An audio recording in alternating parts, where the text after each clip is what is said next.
نبی پاک علیہ السلام نے جس دنیا کو ہم بہت بڑی دنیا سمجھتے ہیں، حضور نے اس کی مثال کیا دی؟ صحیح مسلم کی حدیث ہے۔ دیکھیں کتنا کھول کر اور کتنا آسان کر کے رسول پاک ہمیں بات سمجھاتے ہیں۔ دنیا کیا ہے، آخرت کیا ہے، یہ والی زندگی کیا ہے، آخرت کی زندگی کیا، بالکل کھول کر واضح کر کے نبی پاک علیہ الصلوۃ والسلام فرمانے لگے دنیا اور آخرت کی مثال اس طرح ہے جس طرح دریا بہ رہا ہو اور کوئی آدمی اس میں انگلی ڈبوئے، جتنا پانی اس کی انگلی کو لگ گیا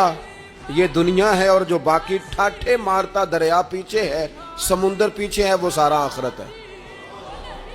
یہ اتنی سی دنیا ہے، یہ صحیح مسلم میں موجود ہے۔ اتنی سی دنیا کے لیے اتنے پاپڑ بیلنا، اتنی سی دنیا کے لیے اتنے ظلم کرنا،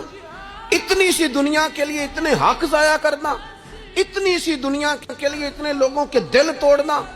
اتنے حقوق پہ ڈھاکہ ڈالنا، اتنا جبر کرنا، لوگوں کا مال کھانا، لوگوں کو تکلیف دینا، عزتیں اچھالنا، اتنی سی دنیا کے لیے حضور فرمانے لگے اتنی سی ہے یہ دنیا، جتنا انگلی کو پانی لگ گیا ہے وہ جنت، جو نری جنت نہیں، خدا کا فضل ہے،